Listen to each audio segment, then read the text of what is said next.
Today's discussion is anti-convulsant drugs or anti-epileptic drugs. Anti-epileptic drugs. So, before going to discussion of the drugs, we should know about what is epilepsy, what are the causes of epilepsy and pathogenesis of this disease. Epilepsy is a heterogeneous symptom complex, a chronic disorder characterized by recurrent seizure. যখন কিনা gamma অ্যামাইনোবিউটারিক acid এর activity কমে যায়, আমরা জানি যে gamma অ্যামাইনোবিউটারিক acid এটা একটা ইনহিবিটরি নিউরোট্রান্সমিটার। যখন এই ইনহিবিটরি নিউরোট্রান্সমিটারের concentration of the central nervous system কমে যাচ্ছে, তখনই আমরা বলছি যে কনভালশন আর এপিলিপসি। এপিলিপসির কিছু ক্রাইটেরিয়া আছে, what are the criteria of epilepsy, এবং এটা হবে ক্রনিক, এটা ক্রনিসিটি থাকবে। দ্যাট ইজ আমরা বলছি যে এপিলিপসি একটা chronic disorder, familiar disorder and episodic nature of attack, paroxysmal nature of each episode and electroencephalogram changes কিছু আসবে। তো এটা বলা হচ্ছে যে এই যে এপিলিপসি বা সিজার, এটা হচ্ছে finite episode of brain dysfunction. তাহলে এপিলিপসিটা আমরা যদি একটু জানি, তাহলে এপিলিপসিটা হচ্ছে finite episode of brain dysfunction resulting from abnormal discharge of cerebral neurons. It may or may not be associated with convulsion or consciousness. মানে এটা যে কনভালশন হবেই এমন কোনো কথা নাই। তার এখন এই গেল মোটামুটি আমাদের এপিলিপসি সম্পর্কে একটা ধারণা নেওয়া। তো তাহলে এখন এপিলিপসি একটা ডিজিজ, এটা এই ডিটেলস আমরা মেডিসিনে জানবো। এখন বলা হচ্ছে what are the causes of epilepsy, কী কারণে এপিলিপসি হয়। আমরা যে বলছি যে এই ইনহিবিটরি নিউরোট্রান্সমিটারের activity in the central nervous system কমে যাবে, দ্যাট ইজ গামা অ্যামাইনোবিউটারিক অ্যাসিডের অ্যাক্টিভিটি কমে যাবে, বা আমরা অন্য এক প্যাথোজেনেসিসে পাবো এনএমডিএ এর অ্যাক্টিভিটি বেড়ে যাবে। তো এগুলো আমরা প্যাথোজেনেসিসে পড়বো। আমরা বলছি what are the causes of epilepsy, কী কারণে এপিলিপসিটা হয়। বলা হচ্ছে যে ইডিওপ্যাথিক, প্রাইমারি আর সেকেন্ডারি, দুই রকম কজ আমরা পাই বইয়ে। প্রাইমারি কজ বলা হচ্ছে যে number 1 is the idiopathic, not due to disease. 60 to 75% of the total epilepsy is idiopathic. আর সেকেন্ডারি কজ যদি দেখি আমরা, কিছু কিছু সেকেন্ডারি কজ হতে পারে ডিউ টু আদার ডিজিজ, যেমন যদি হেড ইঞ্জুরি থাকে পেশেন্টের, head injury, brain tumour etcetera, এরকম যদি কোনো থেকে থাকে, তাহলে সেকেন্ডারিলি হয়তো এপিলেপটিক কনভালশন এপিলেপসি হতে পারে। এখন এই যে আমরা কি বলছি pathogenesis, now we should discuss the pathogenesis of this disease. আমরা বলছি যে দুটো কারণ, এখানে আমি লিখেছি, বোর্ডটা দেখা যাচ্ছে কিনা জানি না। একটা হলো গামা অ্যামাইনোবিউটারিক অ্যাসিডের অ্যাক্টিভিটি, দ্যাট ইজ ইনহিবিটরি নিউরোট্রান্সমিটারের অ্যাক্টিভিটি মধ্যে সেন্ট্রাল নার্ভাস সিস্টেম কমে যাবে, আর এনএমডিএ এর অ্যাক্টিভিটি বেড়ে যাবে, that is neuromediator dopaminergic activity বেড়ে যাবে। তাহলে এই দুটো হলো কারণ for development of epilepsy, that is epileptic focus in the brain due to deficiency of the gamma aminobutyric acid activity, and number 2, excess neuromediator dopaminergic activity in the neuron that leads to hyper irritability of the neurons and spreading of impulse. তাহলে এই হলো তার pathogenesis. Now come to the classification of epilepsy. Classification আমরা বলছি যে আমরা বইয়ে, মোটামুটি টেক্সট বইয়ে ক্লাসিফিকেশন যেটা আমরা পাই সেটা ইন্টারন্যাশনাল ক্লাসিফিকেশনই, সেটা একটাকে বলা হচ্ছে পার্শিয়াল আর জেনারেলাইজড। কোনো কোনো বইয়ে আনক্লাসিফাইড আরেকটা গ্রুপকে বলা হচ্ছে বা আনএক্সপ্লেইনড। তাহলে আমরা যদি সিজার আর এপিলেপসিকে ক্লাসিফাই করি, তাহলে আমরা পাই partial seizure, generalized seizure and unclassified আর আনএক্সপ্লেইনড। তাহলে এই তিন প্রকারের মোটামুটি ব্রডলি ক্রসলি আমরা এই তিনটা ক্লাসিফিকেশন এপিলেপসি করতে পারি। কেন আমরা ক্লাসিফিকেশন জানবো?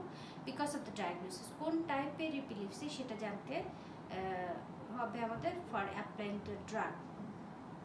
তাহলে বলা হচ্ছে যে পার্শিয়াল, যেটা excess partial seizure, generalize seizure and unclassified আর আনএক্সপ্লেইনড সিজার। তো পার্শিয়াল এপিলেপসি যেটা, সেখানে হচ্ছে excess neuronal discharge occur in a restricted area of the brain. হ্যাঁ, এখানে একটা রেস্ট্রিক্টেড এরিয়া অফ দ্য ব্রেনে এক্সেস নিউরোনাল ডিসচার্জ হতে হবে। একে আমরা ফার্দার ক্লাসিফাইড করি সিম্পল পার্শিয়াল, কমপ্লেক্স পার্শিয়াল এভাবে। আর জেনারেলাইজ যে এপিলেপসি, জেনারেলাইজ যে সিজার, সেখানে আমরা বলছি যে excess neuronal discharge occur in a very wide area of the brain. এই জেনারেলাইজ এপিলেপসিকে আমরা ফার্দার ক্লাসিফাইড করি গ্র্যান্ড মাল আর টনিক ক্লনিক সিজার আর স্ট্যাটাস এপিলেপটিকাস, পেটিট মাল আর absent seizure, tonic seizure, atonic, tonic and myotonic, then infantile spasm. এইভাবে subdivision এগুলো বইয়ে আছে, সব বইয়ে। আমরা জাস্ট এনে শর্ট বলছি যে ক্লাসিফিকেশনটা আমরা কিভাবে বলি। তাহলে এই হলো এপিলেপসির classification. Now come to the antiepileptic drugs. Antiepileptic drug যেগুলো আছে তার সেগুলোকে অনেক সময় আমরা ক্লাসিফিকেশন যদি চাওয়া হয়, তাহলে আমরা according to their chemical nature এভাবে বলি যে হাইডেন্টন ডেরিভেটিভস একটা হলো phenytoin number 1, number 2 phenobarbitone, barbiturate derivative যেটা হচ্ছে long acting barbiturate, that is the phenobarbitone, র্যাবিনল সোডিয়াম। তারপরে আমরা বলি ইমিনোস্টিলওয়েন্স, দ্যাট ইজ কার্বামাজিপিন। দেন বেঞ্জোডায়াজিপিন গ্রুপের ক্লোনাজিপাম, ডায়াজিপাম। সাকসিমাইড গ্রুপের হচ্ছে ইথোসাকসিমাইড, ভ্যালপ্রয়িক অ্যাসিড এর মধ্যে সোডিয়াম ভ্যালপ্রয়েড বা ভ্যালপ্রয়িক অ্যাসিড। আর হচ্ছে ট্রাইমিথাডন আছে একটা। আর নিউয়ার যেগুলো ড্রাগ তার মধ্যে আমরা বলতে পারি gabapentin, vigabatrin, lamotrigine, lithium carbonate, ox carbonate, এরকম টপিরামেট, এরকম অনেকগুলো নিউয়ার ড্রাগস আছে।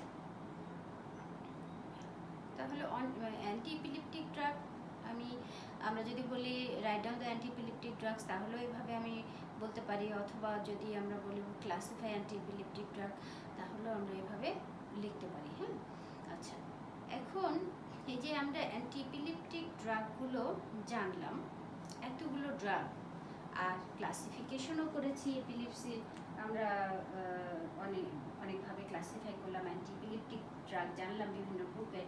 তো এখন এই যে একটা কথা লিখেছি আমি, কি থেরাপিউটিক স্ট্র্যাটেজি। তাহলে এই থেরাপিউটিক স্ট্র্যাটেজিটা ইন কেস অফ এপিলেপসি আমার জানতে হবে কেন।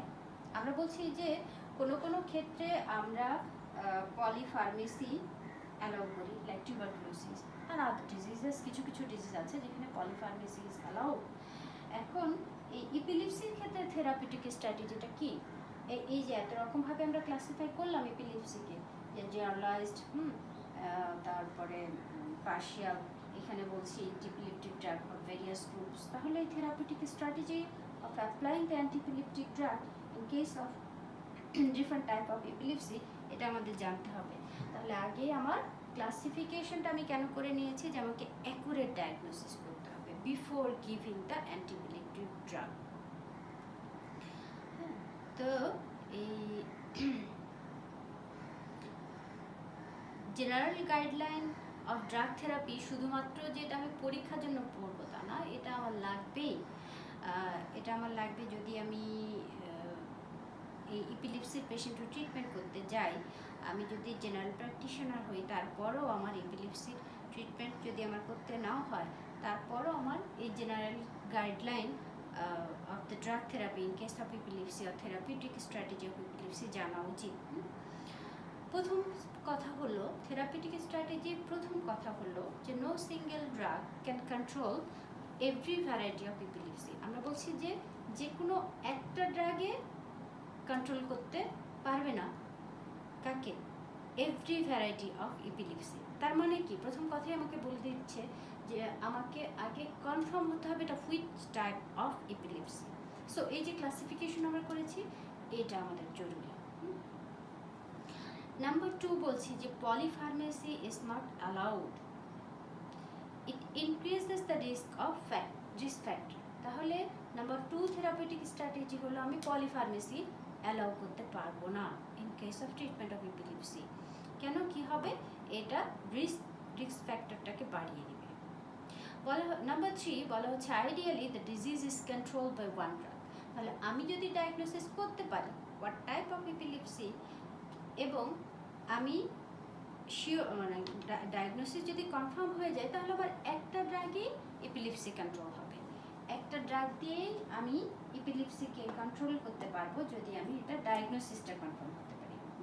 এটাই বলছে আমার থেরাপিউটিক স্ট্র্যাটেজি, যে ideally the disease is control by one drug. Number 4 বলা হচ্ছে যে estimation of drug concentration in blood. এই ড্রাগের যে কনসেন্ট্রেশন সেটা এস্টিমেট করতে হয় মাঝে মধ্যে। কেন? বিকজ যে ED50 and TD50 nearly same এই ড্রাগগুলো। And number 5 the general approach. General অ্যাপ্রোচটা কি? প্রথমে স্টার্ট করতে হবে ড্রাগটাকে in a small dose. Start the drug in a small dose, then watch the clinical effects. Gradually increase the dose. In case of 75% of cases, epileptic attack disappears totally. তাহলে আমি যখন small ডোজে start করলাম, clinical effect watch করার পরে gradually ডোজটাকে আমি বাড়াচ্ছি, 75% কেসে দেখা যাবে যে epileptic অ্যাটাকটা ডিসঅ্যাপিয়ার করেছে totally.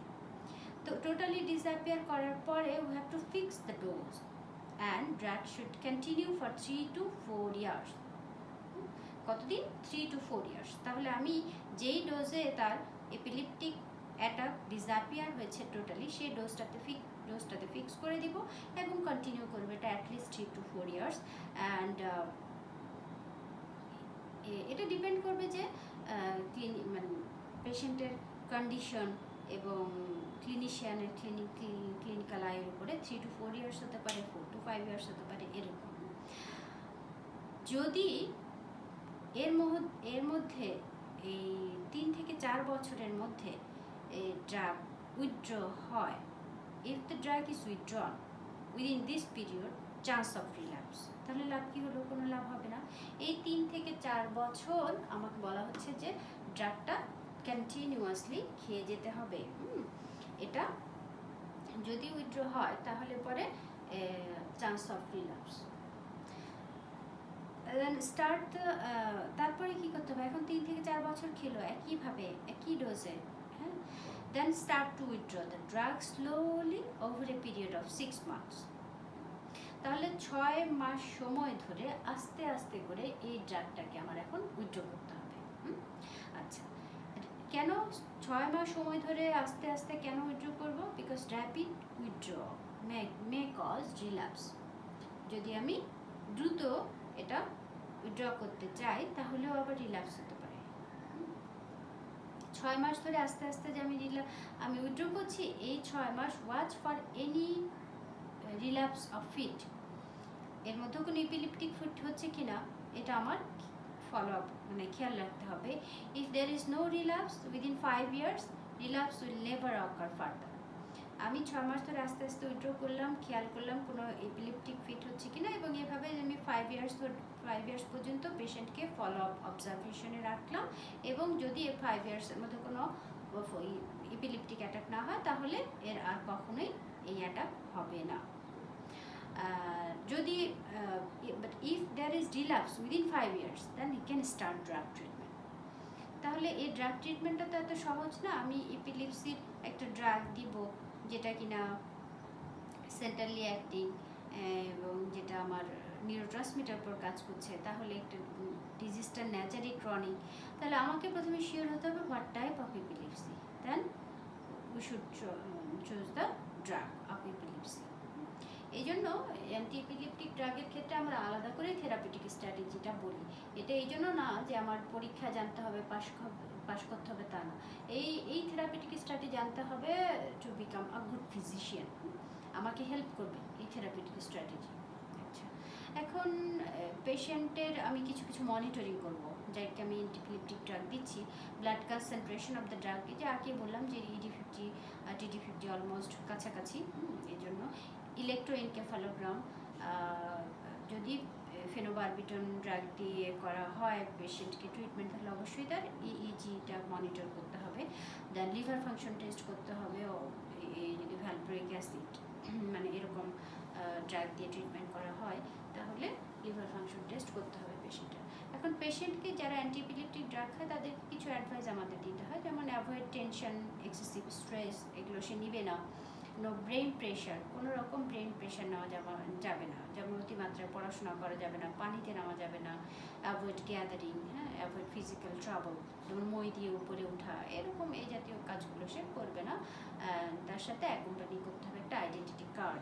This should be the advice to a patient of epilepsy drug taking epilepsy antiepileptic drug, এগুলো কিছু অ্যাডভাইস পেশেন্টকে আমার দিতে হবে। এখন আমরা ইন্ডিভিজুয়াল ড্রাগ যদি আলোচনা করি তাহলে ফিনাইটোইন, ফেনোবারবিটন আমরা সেভারাল টাইমস বিভিন্ন আলোচনায় সিএনএসের পাই। The important drug of epilepsy, phenytoin, valproic acid, এই ড্রাগগুলো ফ্রিকোয়েন্টলি ভাইবা কোশ্চিনে স্পেশালি রিটেনও আসে, ভাইবা কোশ্চিনও আসে। তো ভাইবা কোশ্চিন হিসেবে আমি ছোট করে একটু এই ড্রাগগুলো বলে যেতে চাই।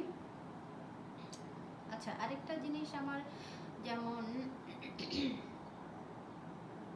এখানে বললাম যে ট্রিটমেন্ট স্ট্র্যাটেজি যেটা বললাম, আরেকটা আমি রিটেনের জন্য এখানে লেখা হয়নি বোর্ডে, that is treatment of status epilepticus, general tonic clonic সিজারের যে ট্রিটমেন্ট, ওইটা একটু জেনে নিলে ভালো। যেমন আমরা স্ট্যাটাস অ্যাজমাটিকাসের ট্রিটমেন্ট আলাদা করে একটু জানতে চাই বা কখনো পরীক্ষা দেওয়া হয়, সেরকম treatment of status epilepticus, that is generalize tonic clonic সিজারের ট্রিটমেন্টটা আলাদা করে অনেক সময় জানতে চাওয়া হয় বা জিজ্ঞেস করে, তাই বা রিটেনও যদি আসে 5 ইয়ার্স কোয়েশ্চেন সলভ করলে আমরা দেখবো অনেক সময় থাকে। তো এই জন্য আমি এখানে বোর্ডে লিখি নাই ট্রিটমেন্ট অফ স্ট্যাটাস এপিলেপটিকাস, এটা একটু ছাত্রছাত্রীরা জেনে নিলে ভালো। হ্যাঁ, আচ্ছা, এখন আমরা কি বলছি যে ইন্ডিভিজুয়াল ড্রাগ তিনটা লিখেছি, একটা হলো ফিনাইটোইন, একটা ফেনোবারবিটন, ভ্যালপ্রিক অ্যাসিড, সব ড্রাগই ইম্পর্টেন্ট। তার মধ্যে শর্টলি আলোচনার জন্য আমরা এই তিনটা বোর্ডে লিখেছি।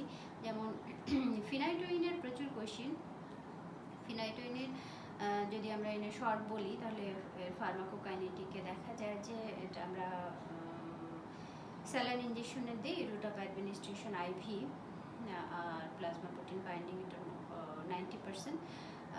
ফিনাইটোইনের ক্ষেত্রে যেটা আমি একটু রিভিউ করতে চাই, যে আমরা যেমন অর্ডার অফ কাইনেটিক্স পড়েছি ড্রাগের ফার্মাকোকাইনেটিক্সে, তো সেখানে আমরা দেখি যে ফিনাইটোইন একটা কিনা জিরো অর্ডার কাইনেটিক্সে যায়, দ্যাট ইজ স্যাচুরেশন কাইনেটিকে থেরাপিউটিক ডোজে, আর লো ডোজে এটা ফার্স্ট অর্ডার কাইনেটিকে যায়। তাহলে এই রিগার্ডিং ফিনাইটোইন আমাদের কোশ্চেনগুলো আসে কোথেকে, একটা হলো জেনারেল প্রিন্সিপালস অফ ফার্মাকোলজি থেকেও ফিনাইটোইন আসতে পারে। আবার আমরা যদি ধরি যে হেপাটিক মাইক্রোজোমাল এনজাইম ইন্ডিউসারের নাম বলো, ইনহিবিটরের নাম বলো, সেখান থেকেও ফিনাইটোইন আসতে পারে। তারপরে হাই প্লাজমা প্রোটিন বাইন্ডিং ড্রাগের নাম বলো, সেখান থেকেও ফিনাইটোইন আসতে পারে। তাহলে ফিনাইটোইন ড্রাগটা আমাদের অ্যান্টিএপিলেপটিক ড্রাগটা আমাদের একটু ভালো করে জানতে হবে, এই জন্য যে এটা কি বললাম যে প্লাজমা প্রোটিন বাইন্ডিং 90%, থেরাপিউটিক ডোজে এটা zero order kinetics, that is saturation কাইনেটিক্সে যায়, এবং লো ডোজে এটা ফার্স্ট অর্ডার কাইনেটিক্স ফলো করে। অর্ডার অফ কাইনেটিকে যদি আমরা দেখি এই ড্রাগটার প্লাজমা হাফ লাইফ হলো 12 থেকে 36 ঘন্টা। ফিনাইটোইন যেটা একটু আগে বললাম হেপাটিক মাইক্রোজোমাল এনজাইমকে কী করে, ইনডিউস করে। তাহলে ফিনাইটোইন এর সাথে কিছু ড্রাগের ইন্টারাকশন স্বাভাবিকভাবেই আমরা এমসিকিউ বা অসপিতে, ভাইভাতে, রিটেনে, এগুলোতে আমরা পাবোই। ফিনাইটোইন হেপাটিক মাইক্রোজোমাল এনজাইম যারা ইনডিউস করে একটা গ্রুপ, আর ইনহিবিট করে, এই দুটো গ্রুপের মেজর ড্রাগগুলোর মধ্যে ফিনাইটোইন ইনহিবিটরি গ্রুপ, হেপাটিক মাইক্রোজোমাল এনজাইম ইন্ডাকশনের একটা ইম্পর্টেন্ট ড্রাগ। এর সাথে ড্রাগ ইন্টারাকশন আমরা পাবোই, হ্যাঁ, এবং এটা আমাদের জেনে রাখতেই হবে। যেমন ওরাল কন্ট্রাসেপটিভ পিলের সাথে যদি ফিনাইটোইন দেয় কী হবে, হ্যাঁ, তাহলে কন্ট্রাসেপটিভ ফেলিওর হবে। ওয়ারফ্যারিনের সাথে দিলে ব্লাড কোয়াগুলেশন হবে, ভিটামিন ডি এর সাথে দিলে অস্টিওম্যালেশিয়া হবে, এরকম অনেক আছে ফিনাইটোইনের সাথে ড্রাগ ইন্টারাকশন। এইগুলো আমাদের পরীক্ষার জন্য আসে আর কি, যে ফর্মেই হোক, ভাইবা, রিটেন, এমসিকিউ, অসপি, যে কোনোটাতেই আমরা পাবো। সো ফিনাইটোইন ড্রাগটা খুব important. Now come to the pharmacodynamics of this drug, that is phenytoin. we have discussed the pharmacokinetics of the drug. Regarding the important pharmacokinetics আমরা অনেক কিছু বললাম যে এটা রিটেন এবং ভাইবা ওরিয়েন্টেড অনেক কোয়েশ্চেন আমরা পাই। এখন ফিনাইটোইনের ফার্মাকোডাইনামিক্স আমরা, that is mechanism of action and effects. আমরা বলছি যে ফিনাইটোইন কিভাবে কাজ করে। ফিনাইটোইনকে কি করতে হবে, মেমব্রেনকে স্ট্যাবিলাইজ করতে হবে। কেন? যে যেটা কিনা নিউরোনাল ডিসচার্জ স্প্রেড হচ্ছে, সেই নিউরোনাল ডিসচার্জকে কী করতে হবে, প্রিভেন্ট করতে হবে। তাহলে ফিনাইটোইন যদি আয়নিক ফ্লাক্সাসকে অল্টার করে, sodium, potassium, calcium across the cell membrane, sodium, potassium, calcium, আমরা বলছি যে এগুলোর যদি বন্ধ করা যায়, হ্যাঁ, এদের যদি বন্ধ করতে পারে কি আয়নিক এক্সচেঞ্জ, হ্যাঁ, তাহলে across the cell membrane stabilise করে দিবে। তাহলে ফিনাইটোইনকে কি করতে হবে, তাহলে মেমব্রেন স্ট্যাবিলাইজেশন করতে হবে, number 1, and by prevention of initiation and spreading of repetitive neuronal discharge. তাহলে ফিনাইটোইন সেই কাজটাই করে। Phenytoin alters the ionic fluxes, that is sodium, potassium and calcium across the cell membrane, that is membrane stabilizing activity. Then prevent of initiation and spreading of repetitive neuronal discharge and produces this effect. এখন বলা হচ্ছে যে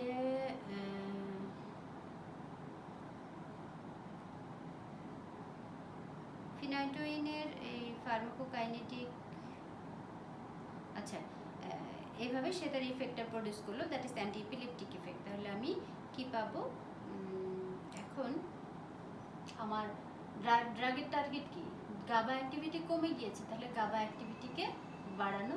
আরেকটা target কি, যে নিউরোমেডিয়েটর dopaminergic activity কি হয়েছে, এটা বেড়ে গিয়েছে, তাহলে এটাকে আমার কমাতে হবে। এই থাকলো আমার ড্রাগের টার্গেট, দ্যাট ইজ আয়নিক এটাকে কমিয়ে দিচ্ছে ফিনাইটোইন। আচ্ছা, এখন আমরা দেখি যে ফিনাইটোইন যেটা খুবই ইম্পর্টেন্ট, যে ডোজ রিলেটেড কিছু অ্যাডভার্স ইফেক্ট করে ফিনাইটোইন, সেগুলো কি। ফিনাইটোইন যে পেশেন্ট পাচ্ছে, খুবই important regarding phenytoin toxicity, dose related যে টক্সিসিটি, সেগুলো কি কি করে ফিনাইটোইন, এটা খুবই important. But the toxicities of phenytoin, adverse effect of phenytoin, এগুলো আমরা ভাইভাতে ধরি।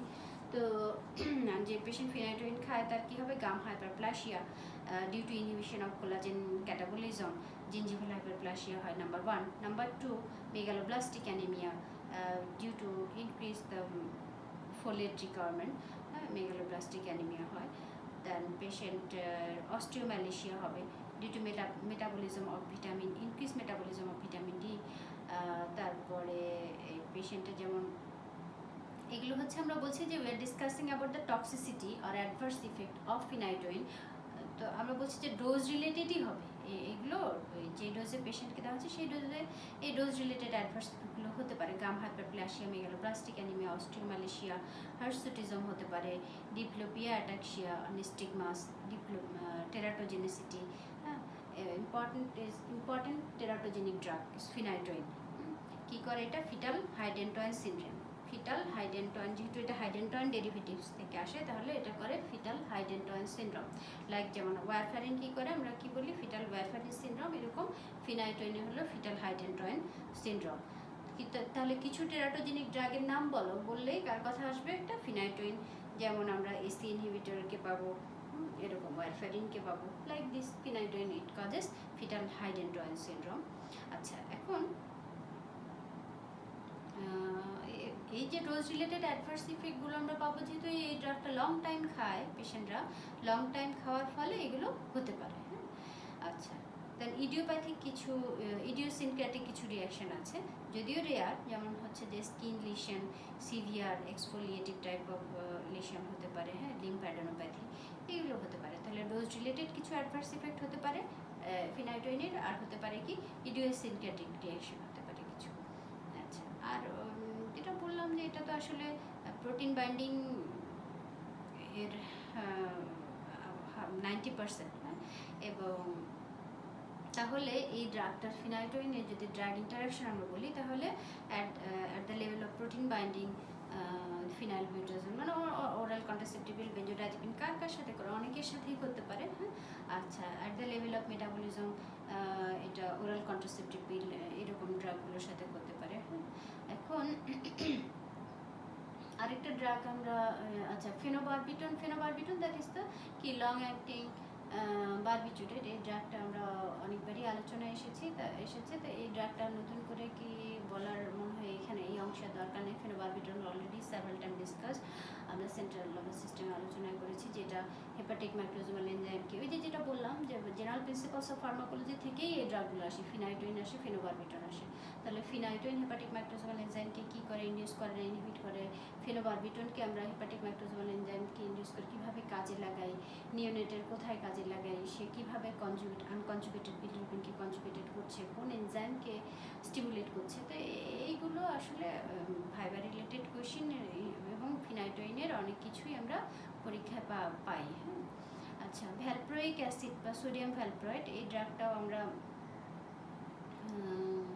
ফার্স্ট লাইন ট্রিটমেন্ট ফর এতে কী বলে ম্যানিয়া, আমরা সেখানেও পড়েছি অ্যালং উইথ লিথিয়াম, যেটা কিনা লিথিয়ামে রেসপন্ড করতে ফেল করে, সেক্ষেত্রে আমরা ভ্যালপ্রোইক অ্যাসিডে যাই।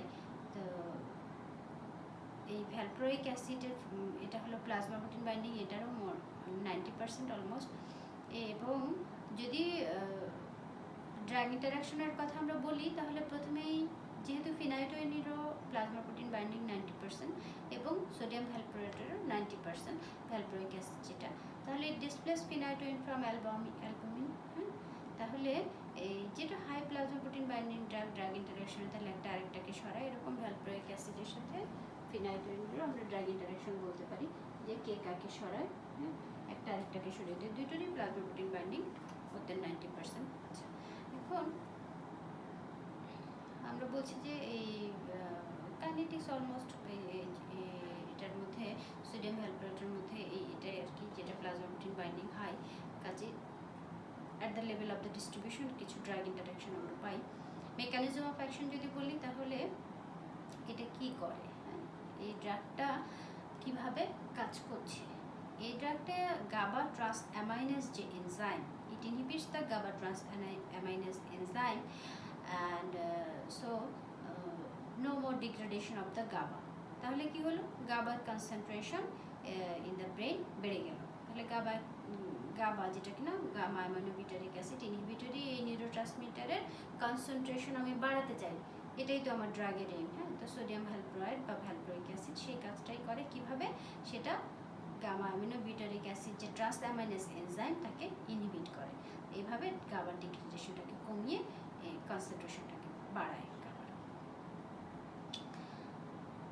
এখন সোডিয়াম ভ্যালপ্রয়েডেরও কিছু আছে, যেমন টক্সিসিটির মধ্যে এটা ভেরি মাচ হেপাটোটক্সিক, এই জন্যই লিভার এনজাইম আমরা দেখব, ব্লাড মনিটর করব, liver enzyme in the blood should be monitor the patient receiving valproic acid. আর hair loss followed by regrowth of curly hair, hypertrichosis যেটাকে বলা হয়, আর it's also related to spina bifida, that is sodium valproate or valproic acid is another teratogenic drug, it causes spina bifida। তাহলে আমরা এখানে ফিনাইটোইন sodium ভ্যালপ্রয়েট দুটা কি drug হিসেবে জানলাম, টেরাটোজেনিক ড্রাগ। আচ্ছা, এই জন্য প্রেগনেন্ট ওমেনকে দিলে there is risk of spina bifida and fetus, এই দুটো ড্রাগই আমরা বলছি যে টেরাটোজেনিক।